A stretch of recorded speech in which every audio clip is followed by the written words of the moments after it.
Hello, and assalamu alaikum. Welcome to The Conversation Piece with your host, Akila.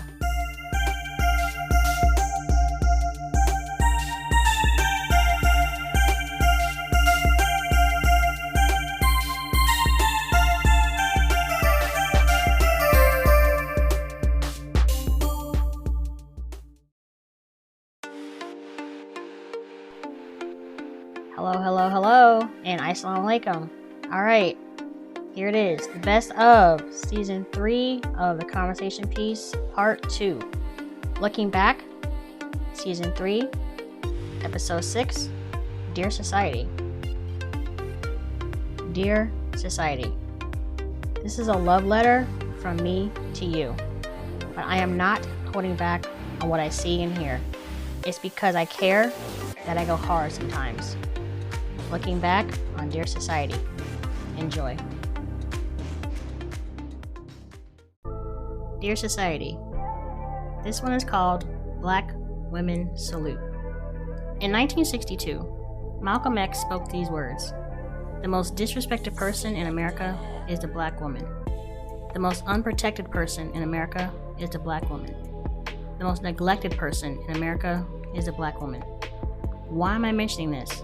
Because people, including and especially black people, have been going in on Simone Biles, Naomi Osaka, and Megan Thee Stallion. Justifiably or not.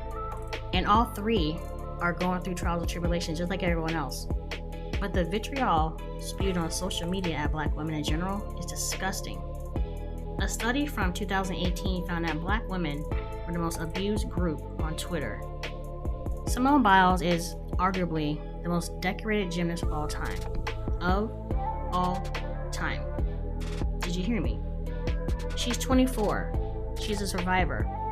I choose the word survivor in her case because of Dr. Larry Nassar, a convicted sex offender who sexually abused up to 265 young girls and women, Biles being one of them. So, when Biles withdrew from the group competition in this year's Tokyo Olympics because she felt she wasn't mentally prepared, she wasn't mentally prepared to compete. Full stop. This woman tumbles and twists for a living. And if she got disoriented in the air after a vault, you all really wanted her to push through that? For what? God and country? For your entertainment? What if she hurt herself? Let's say she did compete, but didn't put up the scores she knew she was capable of and hurt the team and their chances for a medal. What then? Whose fault would that have been? Oh, I forgot. Some of y'all probably would have blamed her too. And speaking of scoring, Biles does routines that other gymnasts don't even attempt because the routines are considered too dangerous, but she does them anyway, and is underscored in the process. Naomi Osaka recently stated that she didn't want to speak with the press, citing mental health issues. Naomi has spoken repeatedly about being shy and socially awkward. The latter characteristic isn't surprising as she's 24 years old and is of a generation that they've been raised entirely on cell phones and the internet.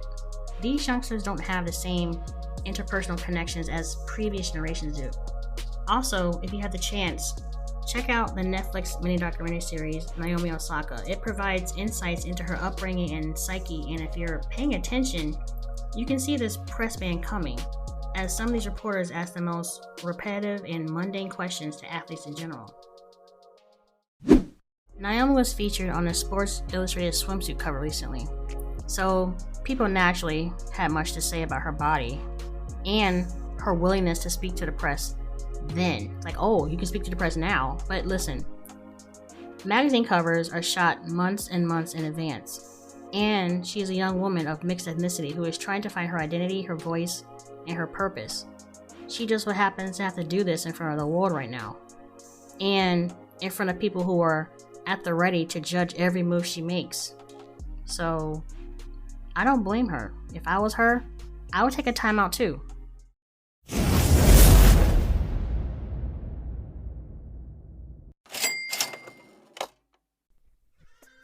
Megan Thee Stallion. I'm not a fan per se because I don't listen to her like that. I don't listen to her music. It's nothing personal. I'm just not into hip hop like I once was. So I have no right to criticize or praise her on that front. I do know that she seems to be a divisive figure, whether that's intentional or not. And I'm trying to understand why. Like, for instance, when she got shot, from what I read, people delighted in that. So I did a quick internet search on why people don't like Megan Thee Stallion, and Lord, look at here. The articles, accusations, the rumors. But then I saw the Sports Illustrated swimsuit cover, and then the light bulb went off. Like I stated, I don't know Megan, but from an outsider's perspective, and this is a big assumption, I'm guessing y'all hate her because she loves herself and has no problem letting you know. That's off-putting to a lot of males. Women across the world and in some cultures are still expected to be submissive and docile and adhere to the male gaze. But people, I'm here to tell you, that gaze is creepy and tiring. And ironically, that is what Megan is addressing in her latest song, Thought Sugar Honey Iced Tea. Spell it out, it'll come to you.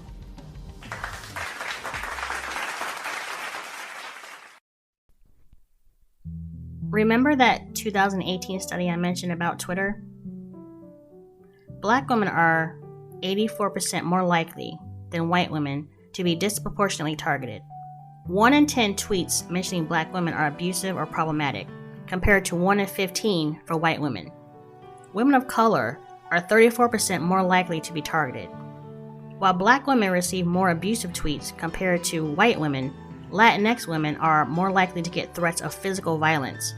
Asian women face more ethnic, racial, and religious slurs, and mixed race women face abuse across all categories, including sexism, racism, physical, and sexual threats. What am I trying to say? As black women, we come with baggage, yes, but we have to carry a lot of cargo also. If black women are not raising families, oftentimes by themselves, let's be real about this. I know there are other factors that come with that, but I'm not on that right now. Black women are organizing, working, etc. But we still have to exist in a world that doesn't show us love and appreciation often. And turns out, will kill you just as quickly as it does our brothers. Breonna Taylor, Sandra Bland, Atiana Jefferson, just to name a few. And the list is too long. Black women are out here in the streets, not only fighting against police brutality, but trying to save democracy itself. Hello, people. Knock, knock. Who is it? Republicans. Republicans are out here trying to take away and suppress your vote. So, when a sister says she's tired and needs a break, how about we give her one? Because if no one is going to take care of us, we need to take care of ourselves, first and foremost. So, my sisters, put those capes away for a minute and go chill. Trust me, the world will be calling on you again soon.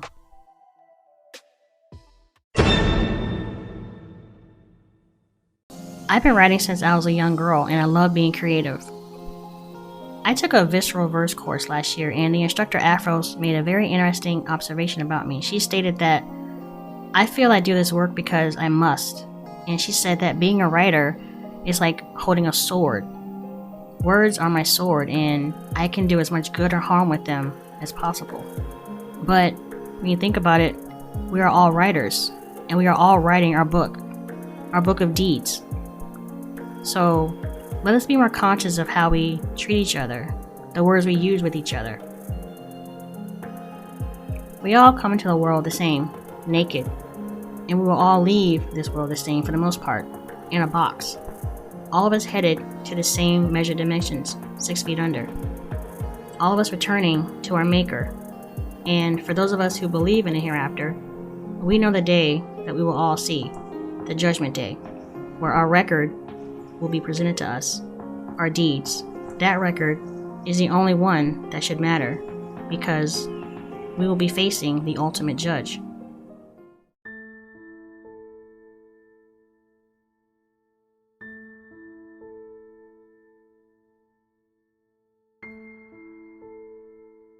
Dear Society, this next one is called The Art of Satan, the Avowed Enemy. It is weird to draw inspiration from an anime. I know, I already hear you snickering, but I have been rewatching Naruto Shippuden, and certain themes are sticking out to me, like love and hate. I mean, these are universal concepts as old as time itself. Since mankind was created, these emotions have played out in humans worldwide. But love and hate are powerful motivators that can drive humans to beautiful and disastrous behaviors.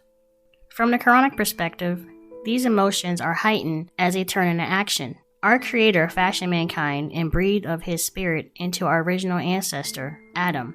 This breath distinguished us from His creation. We are also gifted with limited free will. Mankind is considered a marvel of creation that only a benevolent, loving Creator could fashion. A command was given to His other creation, the angels. Bow down to Adam. The angels bowed down obediently. Another creation was also present, one of the jinn, Iblis, who also had free will. Iblis, however, did not bow down. He was arrogant, haughty, and thought of his existence as better than man. When Allah asked him why he did not bow down, he challenged his maker. I am better than him. You did make him from clay, and you made me from fire. Iblis, who evolved into the shaitan, or Satan, set upon his mission. His goal is to prove to his creator that he made a mistake in creating mankind. Let's look at this for a moment. Love and hatred. Our Creator loves us like He loves the rest of His creation. For why would He create mankind? He is the originator.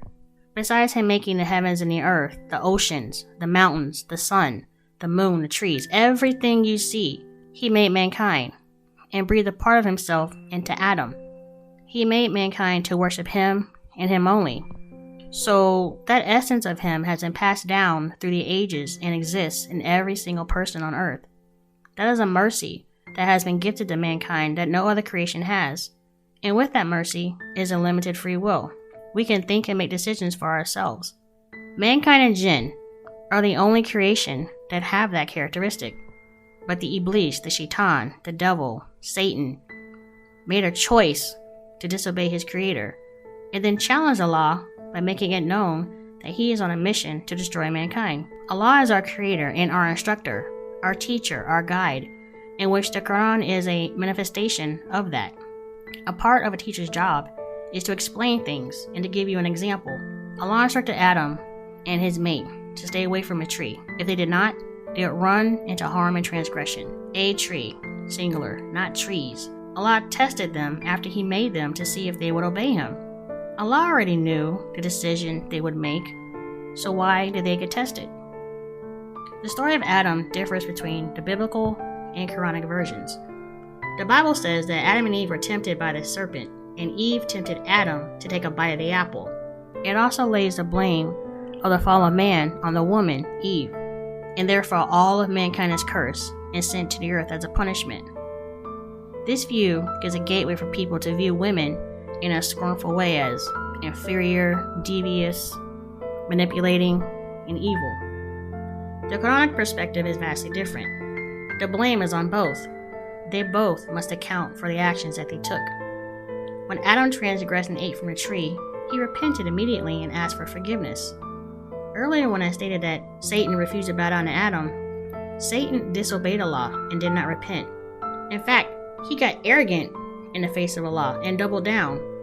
Since you put me in the wrong, I am going to make wrong fair seeming to them. Satan still did not take account for his actions and placed blame elsewhere other than himself. Satan disobeyed, did not repent for his actions, shamed and humiliated himself, and showed disregard and arrogance to his creator and was kicked out of paradise. Adam sinned, repented, and was forgiven and placed on earth, with the means to take care of himself and provide a livelihood for himself and his companion. He was also given instruction. Then learned Adam from his Lord words of inspiration, and his Lord turned towards him, for he is often returning, most merciful. We said, get you down from here, and if, as is sure, there comes to you guidance from me, whosoever follows my guidance, on them shall be no fear, nor shall they grieve. Quran makes things clear. Allah proclaimed to the angels that He was about to make a Khalifa on earth. Something in the word Khalifa had the angels question, like, what was Allah about to create? Was He going to create something that would shed blood and cause mischief? But Allah makes it plain, and the answer was in front of me the whole time, and I've read the Quran multiple times. Allah stated, before the creation of Adam took place, where the angels were present. I am going to create a vicegerent on earth. On earth, not paradise. Allah taught Adam the nature and names of all things. Allah taught Adam language. He asked the angels to name things, which they cannot. They respond, "We only know what you have taught us." Allah then instructs Adam to name the nature of things, and he names them. Allah responds, "Did I not tell you that I know the secrets of heaven and earth, and I know what you conceal and what you reveal?" Allah then instructs the angels to bow down to Adam, and they dutifully bow down. Allah gave Adam distinction and responsibility of being a Khalifa. What is a Khalifa? Khalifa has many meanings, and some of its meanings is successor, succeed, to follow, come after, to take the place of, substitute, to replace, to have descendants. Allah speaks of the human's potential. We are considered the crown of His creation. Allah has given dignity and honor to His creation. We are the ones who tarnish our dignity and our honor by disobeying and being ungrateful. Allah speaks about the potential that exists within each and every one of us and how we use what is on earth for our benefit and, yes, to our destruction. Our makeup is complex. We can be rebellious, stubborn, arrogant, vengeful, impatient, hateful. We can also be loving, merciful, compassionate, empathetic, sincere, grateful. We have within us the capacity to love and to hate. These are choices. Which one motivates us more, though?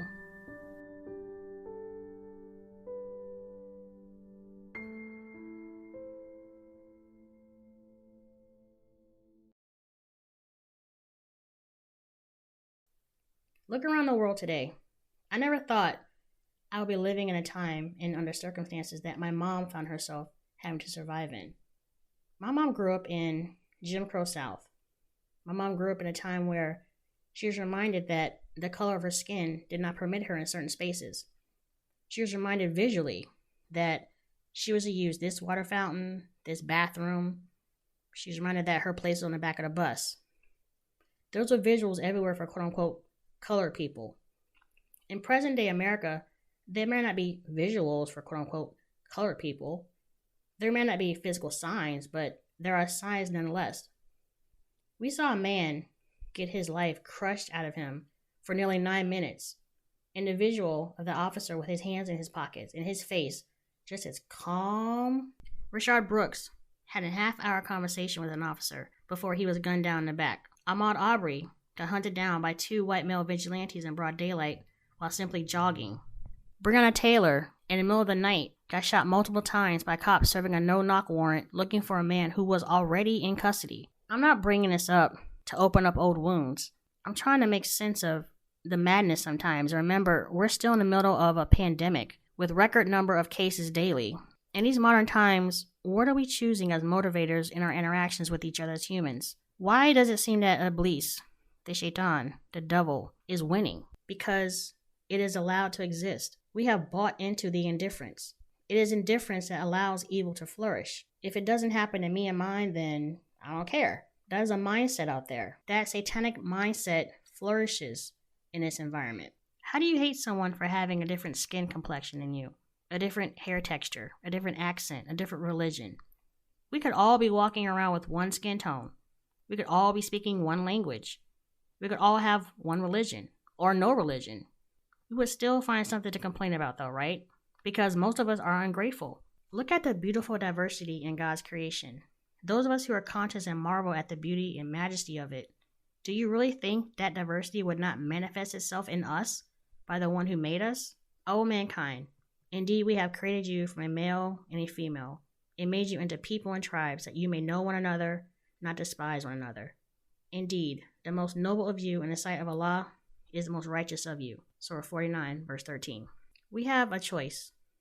We have a choice and control over our emotions. I'm not being simplistic. We're mirrors of each other. We reflect what we see and feel. And if I'm feeling like crap today, then guess what? Misery loves company, and I'm going to dish it out. And that's what the devil is counting on. Satan will come at you in ways you see coming from the front, and when you defeat him from the front, he'll try a different approach. Satan has several approaches to making mankind sin. He will take a sin that you do once and turn it into a habit. So you have a hard day at work and a drink will lift this heaviness, right? So you take a sip of alcohol and you're not even a drinker. Satan will try and have you rationalize this in your head like, oh, don't worry, it's just one drink. Another approach is to make a minor sin and turn it into a major sin. Then take that major sin and turn it into disbelief and despair. You might as well not even try and be a Muslim anymore. Don't even try and be a Christian. Look at you. You're not even praying anymore. You don't go to the masjid, the church, synagogue. Just give up already. You're already going to hell. Another tactic is making people hasty. We live in a microwave society and having accustomed to things instantaneously. So when something doesn't work out soon or in a certain time frame, we become impatient and anxious. That anxiety can turn into anger. The devil plays on that. Haste is the work of the devil, especially in the middle of an argument. Prophet Muhammad, may peace be upon him, said, "Do not act in haste." If you find yourself in the middle of an argument, he said to change positions. If you're standing up, then sit down. If you're sitting down, then go lie down. Take a break. Evil has a point of view, and let us not forget that we need to appeal to the better angels within us. But the indifference that some of us maintain within ourselves starts to eat away at us. And the next thing you know, that indifference spreads out, and that is one of the goals of Satan. To get you to forget yourself, your honor and dignity, and then to get you to give up on yourself. So when you give up and trouble comes, you don't take accountability for your actions. You start to blame others. Like Satan blamed Allah for kicking him out of paradise. You start to blame God for your troubles. Then Satan has you in his clutches. But he won't stop there. He'll keep going until you have you degrading yourself. And when you start degrading yourselves, he won't stop. So let me make a distinction. Satan really wants to bring down the believers, the righteous, the pious, those of us who are striving to do the right thing. Satan salivates in trying to bring down the believer. And he will wait and wait and wait. But he is an avowed enemy to mankind. So we have to be just as vigilant in not letting Satan get to us. But the road to degradation begins with being ungrateful, arrogant, indifferent. Fear not your enemies, for they can only kill you. Fear not your friends, for they can only betray you.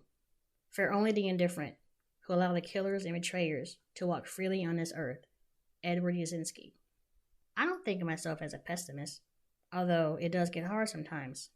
But my faith teaches me that the believers will eventually win through, that good triumphs over evil. Light is disinfectant for the darkness. And I am not perfect, and I'm sure I have my breaking points. But I have to remember that I'm here for a purpose, a noble purpose. A purpose that my Creator wants me to succeed. And if I allow Satan to get to me, then that is on me. Satan has no physical power over us. He only invites. He whispers. He even gets us to justify why we're sinning. Satan does not love us. He cannot stand mankind. He is jealous AF, as they say. Remember that Satan asked his Creator to give him respite, time, to prove that mankind was a mistake. So it may seem that he's winning, but that can change. We can change. Surah 13:11. Indeed, Allah will not change the condition of a people until they change what is in themselves. Change starts with the individual. My Imam, Abdul Haq Muhammad, said, if Allah responds to the request of the devil, what makes you think he will not respond to us?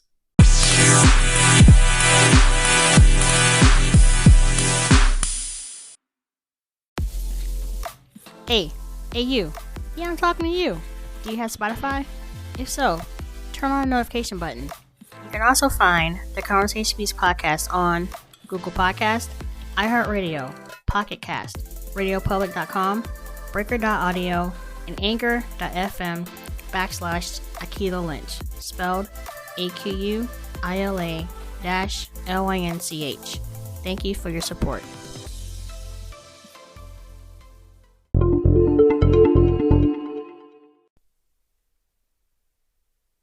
Looking back, Season 3, Episode 7. Me and Bessie Cece can talk about any and everything. Some things serious and some things sentimental. And people often wonder if we ever work from a script. No, we do not. We just flow. Or as she would say, vibe. You know what I'm saying? For real. But We have known each other since we were little kids, so it's just natural for us, believe it or not. Anyway, here are some clips looking back on the for real talk. To me, it's like cancel him. I don't technically believe in all this cancel mess anyway. I really don't. I don't jump on that, because who am I to cancel you? Because ain't nobody finna cancel me. God cancels me. And that's the day I leave here. I'm canceled. You know what I'm saying? That's the moment I leave here. I'm canceled.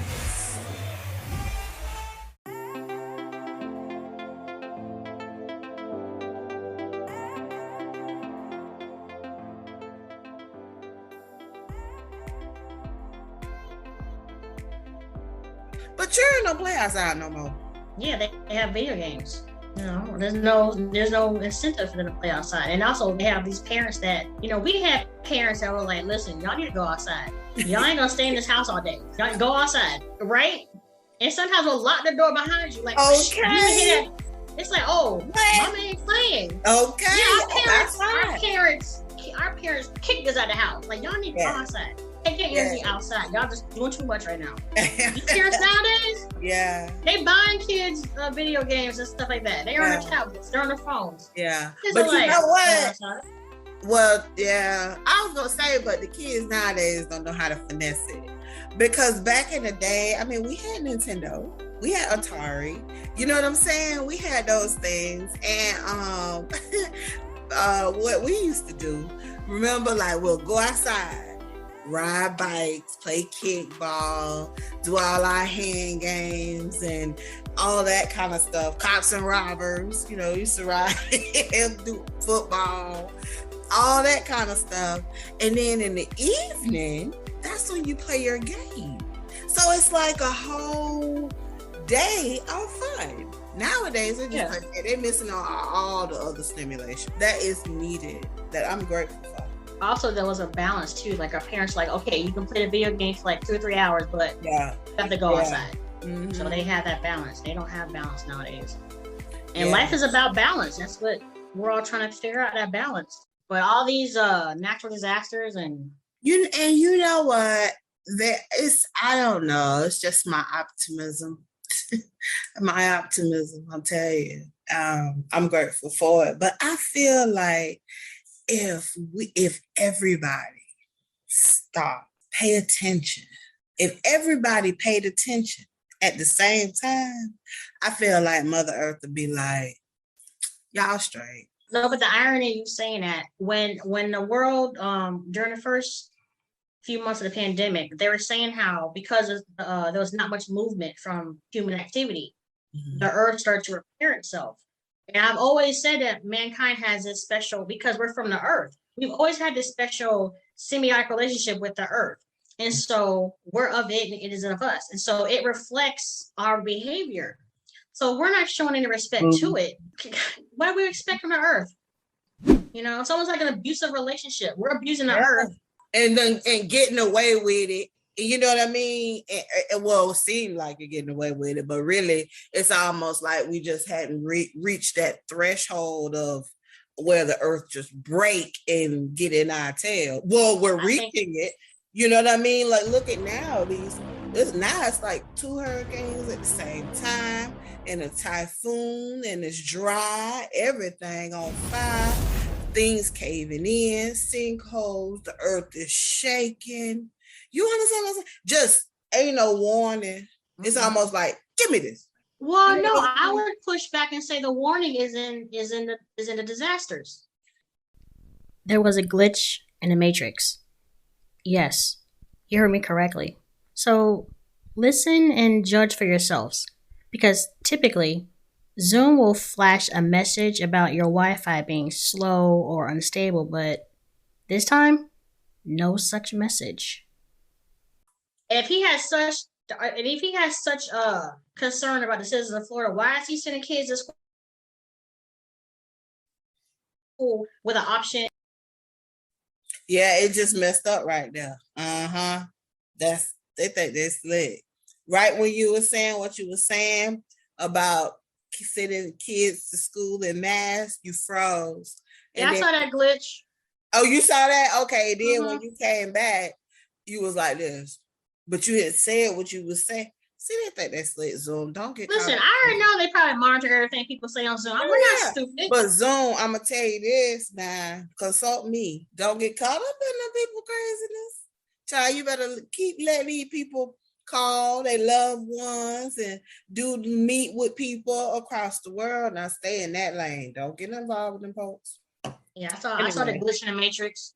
Yeah, that's what I said. Well, I might well talk to it. You understand what I'm saying? Might as well talk to it, you know. Quarantine. We got streaming services, but at the same time, we had the media. And the damn show if media was not on their game, pumping you full of fear and anxiety, hitting you, pumping us this versus that. You know what I mean? So we missed our shot, but the media took their shot on purpose, giving out disinformation, giving out being messy on purpose. Yes. You know, back in the day, you know that when you sat and watched the news, that was a respectable time. I don't care what household you was in. It was a respectable time. 4:44, 55, you already knew. All activities cease. The news finna come out. You know what I'm saying? Then when they go out, you can pick back up, talking on the phone or doing whatever, and make all that noise while the news on, because you trusted the information that you got. Now, media has become almost the devil's disciples. That's exactly what they are. How many journalists can we sit there and count on one hand? You can't count journalists anymore. They're not journalists. They're talking heads. You know, the news organizations is probably owned by one or two very wealthy, influential people. They have their own agendas and they're like, these are your marching orders, go make it happen. They put a pretty face on it because pretty people sell, right? And they got their disciples they speaking to. Whether it's on Fox, MSNBC, NBC, CBS, they all messy at this point, all of them.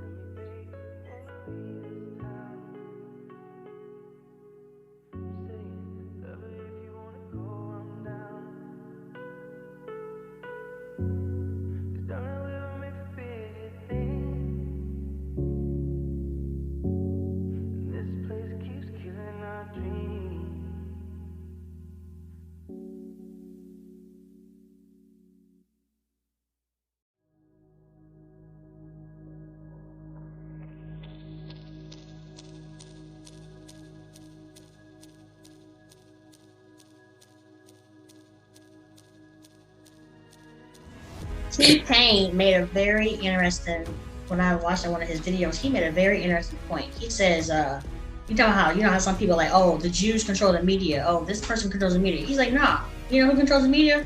He said us, the viewers. He said if we would stop paying attention, putting all that energy when they would report something, he said they would stop posting it. Because they'll post something, right? It gets traffic, it gets talked about, right? On social platforms and emails or whatever. He says if you stop paying attention to it, they stop doing it. I was like, you know what? He got a point. Yes, he do have a point. It just case in point. Look at this crate challenge. Whatever this crate challenge is, I personally don't know. I really don't know. And it don't really matter to me. So no shade out the way. But now everybody and their mama got crates, 99 cents, and carrying on. And people buying them. Probably buying all of them. For what? People falling. I'm sure you hurt yourself. I'm sure. Even if it's just a contusion. You know what I'm saying? My friend sent me a video on that today. I'm like, is a shattered spine worth the gold medal? Who started that? It don't even matter about who started that, because that's them people business. How in the world did that gain traction to want to do it? Like, where, as a collective, where we at? Where are we? No, I don't want to do that. It's if I do that, am I getting a scholarship? I don't know. Like, because somebody said so. We done did that too long. You know, It was I the don't same thing understand. with the cinnamon challenge. They did remember the cinnamon challenge a few years ago. No. People took like a spoon, like a tablespoon of cinnamon, like dry cinnamon, and tried to swallow it. And we wonder why they get respiratory problems. They had the warhead challenge. They had the what else was stupid? Eating Pay the something lunch like that box. one. The pies, the Tide Yeah, Pod. Like that's what I'm talking about. Time. How are you using your time? You gonna use your time to eat something that we wash our clothes with? Where on the hell something that's is gonna this? for sure make you sick. Thank you. I'ma for sure get sick once I eat. How sick? I don't know. The time you stacking up the crates. At some point, as it gets over your freaking height already, at some point the brain got to kick in. Like, you know what? This is potentially dangerous. I mean, people do wonder. I just don't understand what attraction. Where I don't like how does that kind of stuff stick? How does it stick? What boggles me is how that would catch fire and go viral. But someone speaking positivity, someone saying something that will spark something within you to make you want to be a better person, want to help people, that gets stuck on like 30 views. Make that make sense to me. That says something about us as a society, as a people. Like, I don't want to hear that positive stuff until, you know, I'm down in the abyss. Right. I'm gonna go out there and potentially paralyze myself to get on some crates. Okay, I see where you at right now. That's sad. That's sad. Oh, for real. That's sad. You're right. The whole positivity thing, you know, it ain't even really about positivity. Well, yeah, it is. But no, it is. They say negativity spreads faster than positivity. That is so telling. That's telling. We rather, I don't get it. It's almost like. I don't either.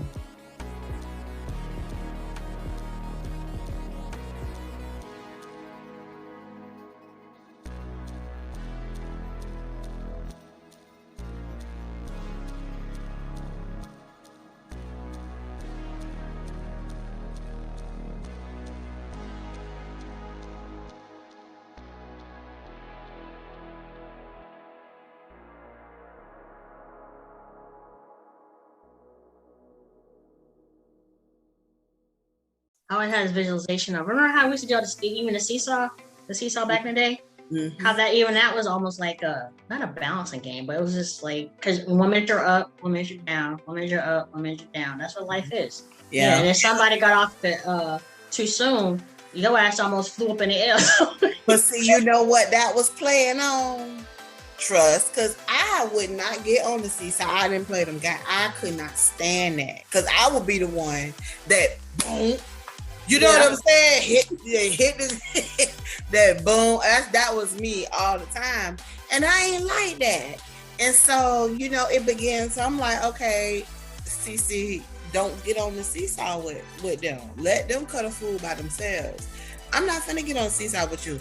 And until I felt like you wouldn't do me like that. That's trust. I wasn't thinking about it like that back in the day, but that's trust, you know, if I felt like it. And then they got the seesaw experience got better. The same thing with the mirror, you know what I'm talking about, because you could ride it, but somebody had to push and then jump on type deal. Yeah, same thing with that. I ain't like that going too fast. Same thing with swings. How about someone had to push you in a swing? Sorry, did you have a bad experience with a swing, CC? No. I actually love the swing. I love it. I used to jump out. Yeah. Yeah. Ooh, remember we used to mark it in the dirt? Mm-hmm. Yeah, like who jump out? Who could jump the furthest? Yeah. Oh my God. Oh my goodness, that's real. Remember on the playground they had those like goalies? You had to go around the 4 goalies. Yeah. Oh man. Remember that? So that was a laps, right? Yeah. Yeah. Goalie. Someone was like, I know. This is crazy. I know, right? It is crazy. The playground. I just think at the playground, you know. Hey, for those of you who want to vibe out with Cece, check out her YouTube channel called Awaken, spelled AWAYKENNED. Yes, it's spelled the way it's spelled. Again, AWAYKENNED. She gives great advice, she has a great personality, and she recently introduced a new character called OG with a beeper and all. Yes, I know. Some of you are like, what's a beeper?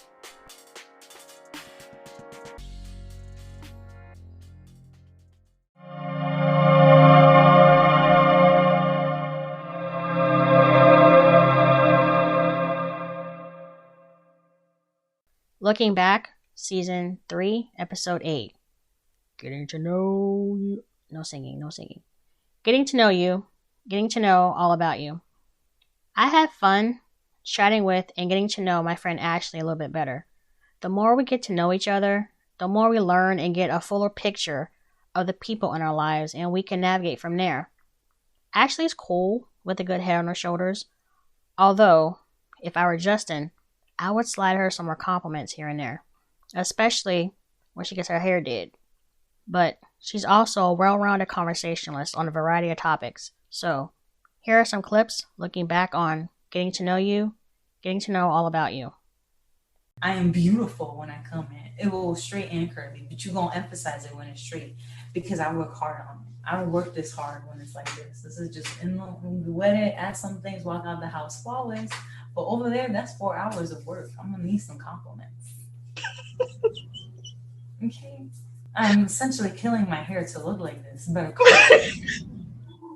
don't make me feel bad about it. Oh my God. He's stuck now. He ain't going nowhere. Oh, does he know that? Yeah.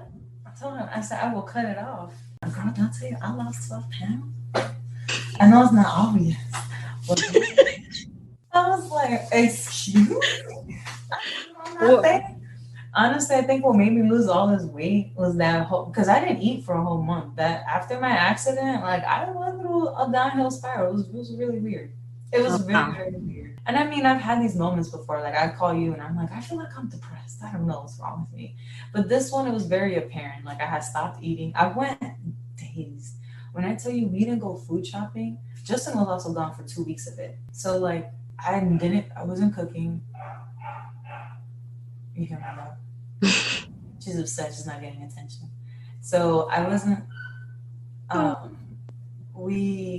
So between that, like I wasn't eating, I wasn't doing this. I had stopped working out because I couldn't with the concussion and the bruising and all the things going on in my back. Like I wasn't allowed to go back until I seen a chiropractor. So like I was depressed. And then having a newborn puppy, girl wanted to jump off the bridge. I'm like, take me, because it was just too much. And then like it's just like now looking back, like I'm getting better and stuff. I'm like, I lost all that weight, 12 pounds. I said, girl, say less. But you know how I noticed too? I went to go put on these jeans that I know don't fit me because I have to like suck it in really bad and like put it up above my belly button to button it and then just like hope to God the button don't pop while I'm walking and sitting. Girl, I put them on, they loose. I said, I was like, I started jumping. I was like, just look. I was like, just touching the pants. I was like, look, my pants fit. And he was just like looking at me like, great job. Oh, God. Like, little things in life that makes me happy. So like, I'm working on myself. I'm going through a motion of things. And I get it, you are too. I'm not saying you're not. But don't get mad at me. I'm not mad at you for going what you're going through. I understand. I just need you to understand that, like, we roll differently. And when I'm going through my phases, I shut down and I don't talk to anybody. It's nothing against you as a person. It's just me as a person. Like, you call me, like, where you been? Are you alive? Danielle does the same thing. Sometimes I go through spurs with my siblings where they're like, hello, ? I'm like, yeah. 20 hours later, like, yeah, what's up? They're like, I texted you yesterday. I saw that, but like, so what's up, man? Like, how you doing? I'm like, it's just who I am. I'm sorry. Like, just know, like, there's no ill intentions behind it. And she's not hateful towards the community. I will say that my mom wasn't one that was just like, oh, don't date a Black person. My mom was very like, you should date a Dominican because I'm Dominican. And she's like, well, why don't you like Dominicans? What's wrong with Dominicans? What's wrong with this? What's wrong with that? I'm like, Mom, I'm never bringing a Hispanic to your house. It wasn't even like I dated Dominican. It wasn't like, why? Oh, at least She was like, or at least date a Puerto Rican or Cuban or nothing. It wasn't like that. She was just like, I want you to date a Dominican because that's our culture. Very at a very young age, my mom understood that I was not ever bringing a Hispanic to the house. I dabbled a little bit. This is not for me. They have this masculine mental like mentality that I can't wrap my mind around it. I'm not. That's men in general. I can say that, yes, but I think the race that has given me the most pushback on wanting to be my own person has been the Hispanic community, and then maybe it's just the people that I've dated. Because I'm sure there's people out there that are open. I know, I have a lot of friends that are open to it, but it's just in my personal experience. But like, why can't we accept that we are all different? Everybody talks differently. Everyone has different viewpoints too. Even in God's creation, you see diversity. So if he's our maker, what makes you think that he wouldn't have that diversity have on full display with people? He could have easily made us all one color, all one gender, all one whatever. And how boring would we do? How boring would that be? Like, why can't we be different? Why can't we just acknowledge the fact that we're a melting pot of different things, and let's accept one another? Actually, I heard a theorist say that we should stop using the word melting pot and maybe perhaps use the word salad bowl, because in a salad bowl you see everything holds its identity. Within a melting pot, everything eventually blends in, and you assimilate. No, what is America? It's a mixture of all these different cultures. And that's one thing I really enjoy about America sometimes, that like I love to see difference. I love to see different people, different things, different everything. Like, why is it so bad to be different? Why are we so scared to be different? I remember Michelle Obama said it's very difficult to hate someone up close. I do want kids. And when I got this dog, I was just like, maybe like Boo will teach me, like will make me realize if I'm ready right now or if I can wait. And I can definitely wait. Mm-hmm. How many kids do you want? So Justin wants 6. I'm sorry, what? 6. Like the number that comes after 5?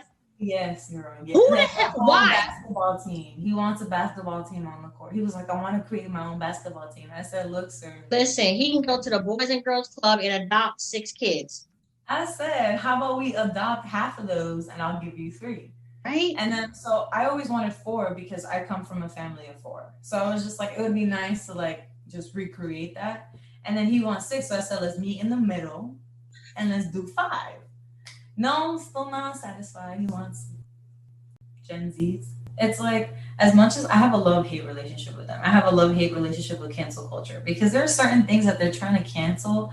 And I'm like, why are we making something up out of nothing? Like, we have all these other things that we need to focus on. Like, stop bringing things that just don't necessarily matter right now. I had a conversation with my best friend about cancel culture, and she's like, who are you to cancel anybody? She says, the only person that can cancel you is God. I understand about accountability, but accountability and you trying to cancel somebody or boycott them, that's completely different things. Because canceling someone doesn't give someone the opportunity to learn from their mistakes and move forward and do better. Like, canceling them in its entirety is just putting a cap on their opinion, a cap on their voice, but it's not teaching them anything. It's not teaching them, hey, what you said is messed up. You hurt our feelings, in the sense of like that. Those kinds of things really affect someone. And this is why it's wrong. We're canceling them is just like, all right, bye. We'll never hear from you again. Like, like I might be like, a lot of people might get mad about this, but I can't say that I necessarily agree with blocking Trump from like all of social media. No, I don't want to hear what he has to say. I am not a fan. I don't want him anywhere near me. But that's like, just, he's not going to change. And he's not going to learn from his mistakes. Of just blocking him from all things is also blocking him from having the opportunity to learn right from wrong. I'll push back on that a little bit. I think the reason why I think Twitter understood that some of his words carry power and weight. People were using that as motivation to go out and hurt other people. I think they were looking at the tonality of what he was saying, and some people, because he had such a cult-like following, they say, listen, we have to somehow rein him in somehow. So if he can't say something on social media, which has the capacity to reach the world, around the world in a matter of minutes or whatever, if we rein him in this way, then maybe tone down some of all this I think hate crimes and stuff is spiked during his presidency. Ridiculously. Yeah. I mean, I agree with you, but I think that's one of the reasons why they did it. Yeah, I think for me, I'm just scared because I don't know what platform he's on right now, and I don't know what he's going to do next. And at least being able to essentially like watch what's going on, like I can essentially prep my mental being for what's going to happen. Like even like we're not hearing from him, but he's still out there having conferences, and he's out here doing speeches and doing all this stuff. But because we're not talking about it because he's not on social media, I am genuinely scared for what's next. Like if he was able to create what happened at the Capitol, like what are you guys gonna do next? I can't believe you said that to me. And this, like when we're using the term now, Karen, like they're like, oh, like all my feelings are hurt. Like what's wrong with you guys? Don't call me that. But then when you flip the switch and they're, calling us snowflakes or whatever the case is, they're like, oh, you're being so sensitive. Stop being a snowflake. And it's like, now that you're getting a taste of your own medicine, now you guys want to have a problem. It's like, what do you want to do? Like, I want to believe that we're going to move forward in the right direction. I just get very scared that, like, I tell Justin all the time, like, I like to think that we're moving forward, but like, are we moving forward at the same time? Because it doesn't feel that way sometimes. Like, big proponent of everyone, it starts with yourself. You have to work on yourself first. Once you get to a place where you love yourself and you're satisfied with yourself, and then you want that feeling to go outward. Yes. And I hope people have changed. No, I got to change within your heart first. I addressed this with my friend recently about how women are either, I guess it's subconscious. We're raised to see each other as competition. We're taught that like you have to be better than this person, or you have to do this, you have to do that, and it's like, why can't we just cheer everybody on? Like, why do we have to be competing with one another? Like, why are we so scared that somebody else could possibly look better than us, or that somebody else could it's just more successful than us is what I wanted to say. Like, why? Like, why can't we just be like, damn, you're doing good, bro. Like, I'm proud of you. Like, that's why I go back to, if you value and love yourself first, then everything else is background noise. Like, again, like when we first met each other, we had all these different preconceived notions or whatever, but there was so much else going on in the background. But when we finally came together and got to know each other close, like my little sister, you know what I'm saying? Yeah. I think it's really funny how close we got, and like how fast things happen, and how close we got within a short period of time. Yeah. Like it went from like work to then you coming over every Sunday because we're watching Power. My mom was accepting you in, mom was cooking for you. We had pizza, we had it was so funny how everything happened. Like, how does it feel for you to have friends that are way older than you? And I'm like, I guess I don't think about their age. And I was like, don't say they're way older than me. That is offensive. I tell them because, like, I have one friend turning 40 now, and they're like, you need to make friends your own age. And I'm like, why? Like, I feel like you can all learn from each other. Like, if I need to know something about the younger culture, I'm turning to my niece. I'm reaching out to you. Who else? Mia. Who else? Young people who are younger than me. Like, I'm older than y'all. But that's how you learn from each other. Yeah, and I agree. Like, I'm just like, I don't know if I necessarily want to only keep friends that are my age around me, because you guys bring so much wisdom, so much things that like thoughts that I've never put, like other points of views that I just never thought of. Like, you guys really like bring everything full circle to me. And that's one thing I appreciate. Like, I have you, I have Danielle, I have Janet, like, you guys are all in different ages and stages of your life, and then like you guys really like humble me sometimes, because sometimes I just take things overboard and I get overly upset, overly sensitive, or sometimes I just don't care about something enough, and you guys are like, get it together. You know what I mean? And like, you need people like that in your life. And I really I like having friends that are older than me. I also think a part of me is an old soul too. I'm really chill compared to my friends. But when I'm around them, like, I want to hype everybody up, like, let's get drunk, you know what I mean? And then when I'm out, let's chill, man. Let's talk about life. And it's nice to just, like how you mentioned the echo chamber. Like having different people in my life allows me to not have an echo chamber the whole time. Like I come to you guys and I'm like, yo, am I really crazy? Like, come on, tell me. Like, tell me. Am I not? Nah, I'm gonna do that to myself. Like 4 out of 10 times you guys tell me I'm crazy. Most of the time I'm right. I know I'm right. But you know, you guys tell me when I'm wrong. Yeah. And I really enjoy that. And I think that we should normalize that. I really enjoyed having friends that were older than me. Like I had you guys, I had Mark at one point. So it's like you guys really brought me down when I needed you guys to listen. I had them pop off so many times. How many times would I come around that little corner, the little wall that separated us, and be like, yo, let me tell you what she said to me. I was like, am I wrong for what I said? He'd be like, no. I'm like, all right, that's all I need to tell you. And go right back to my desk, sit down, and keep on typing. You know, like, it's really nice to have that. And you guys all have different opinions, which is also really nice. And you guys have all different backgrounds. Your background, Janet's background, Danielle's. Like, it was definitely a nice army to have. Yeah.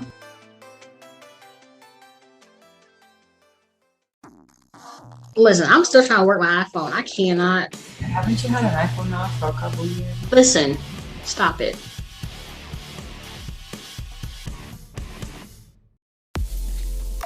Hey you. Yeah, I'm talking to you. Do you have Spotify? If so, turn on the notification button.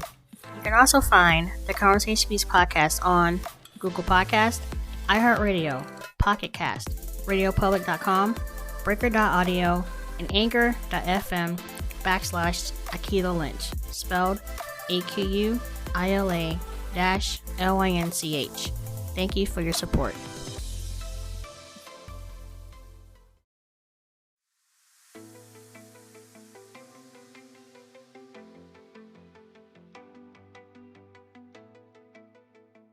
This is a special segment.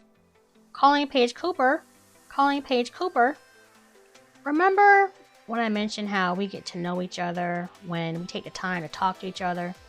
Well, recently, I was being interviewed and I didn't even know it. And at one point, I even said, I feel like I'm being interviewed. And Paige didn't miss a beat and replied, you are. Wow. She's good. She's so good. Anyway, for all the background noise you hear in this clip, the ambiance and the music or whatever, I apologize. Like I said, I didn't know what was going on. Sneak attack. Anyway, so here's a little excerpt from her sneak attack, which I have affectionately entitled, I feel like I'm being interviewed. You are. Great, you know? So what made you change your major? Honestly, I don't know. I think at the time, I mean in college, You said you were going for writing. I was going for journalism, yeah. Honestly, I just So you were going for journalism, but you switched in and majored in photography? It was still within the same department. I didn't like, it wasn't like going from like a different, yeah. So, I don't know. I saw a photographer, her name was Karusha Muse. We became good friends. I just saw her happen. She was doing something on this, the grass one day, and something was like, asked her, like, are you a photographer? And I think she asked me that, and I said, she's like, oh, the paper's like hiring like photography. And so I started doing it, and I was like, ooh, like this is fun. So I did the creative aspect of it and lighting, even though a degree in lighting. That's like a 4-year, like lighting. Lighting is complex. This is, I don't know. I think I like the challenge of it, and I just like being creative. I just like. Would you say you're a wordsmith? If I am still a novice level, I mean, it depends on what it is. Do you have a love for words? There's certain times when, depends on what the subject is. There's certain times like I'll write from a scholarly lens, and then sometimes I write from a more poetic lens, and then sometimes I write from this.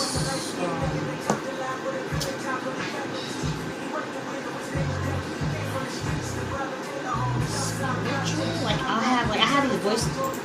I'm not schizophrenic, but I have like these voices. Like if I'm being like poetic, the poetic side of my brain is like and the words come that way. And if I'm being more scientific or whatever, like those scientific words are like at the forefront. I'm just like boom, boom, boom, boom, like that. Do you know which side of your brain does that?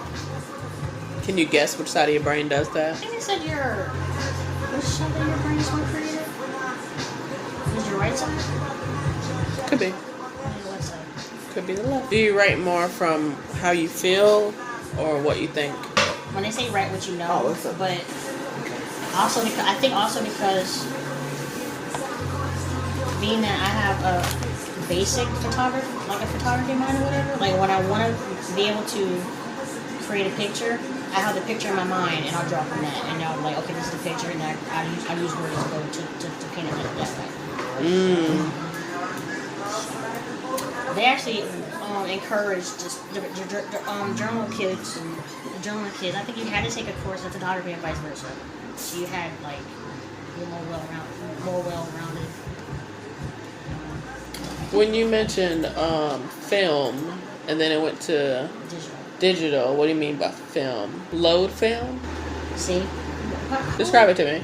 Okay, for instance, film is sensitive to light, right? Yeah. So those point and shoot cameras are the ones in a box.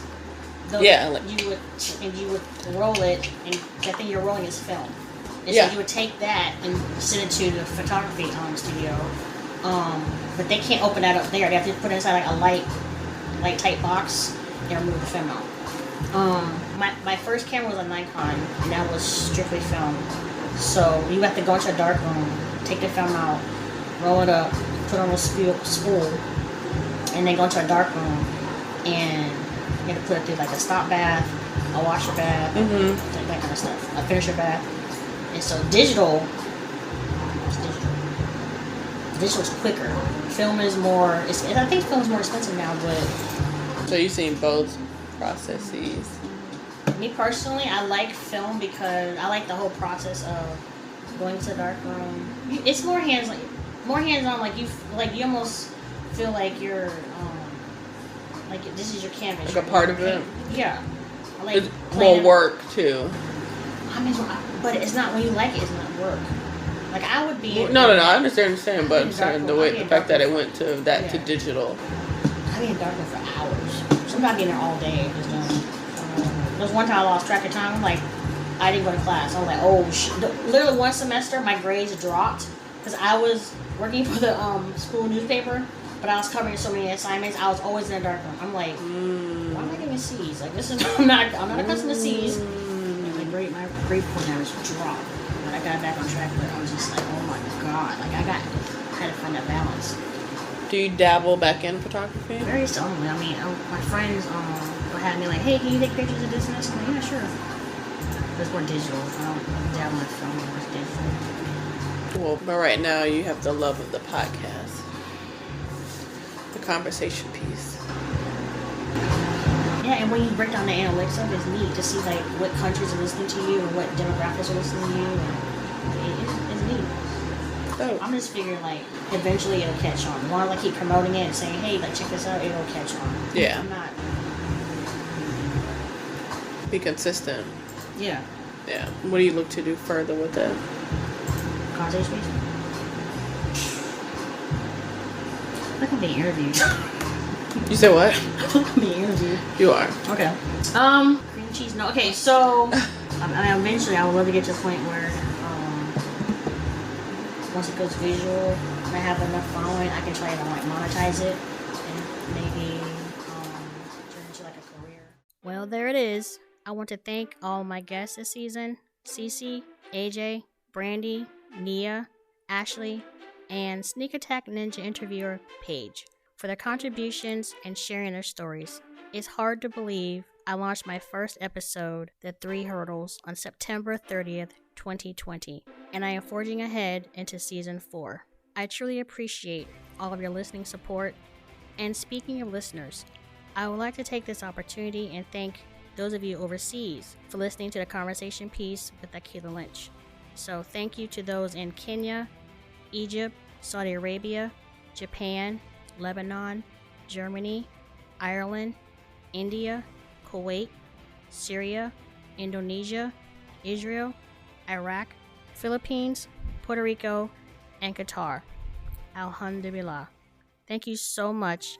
And if you could share, like my Facebook page, where I recently made the podcast available, and subscribe. If you would like to reach out, my email is theconversationpiece2020@outlook.com. I really gotta work on getting a shorter email address. I will be back, inshallah, soon. So, in that time, love and value yourself so you can love and value others. I bid you adieu with the greeting, Assalamu alaikum. Peace be with you.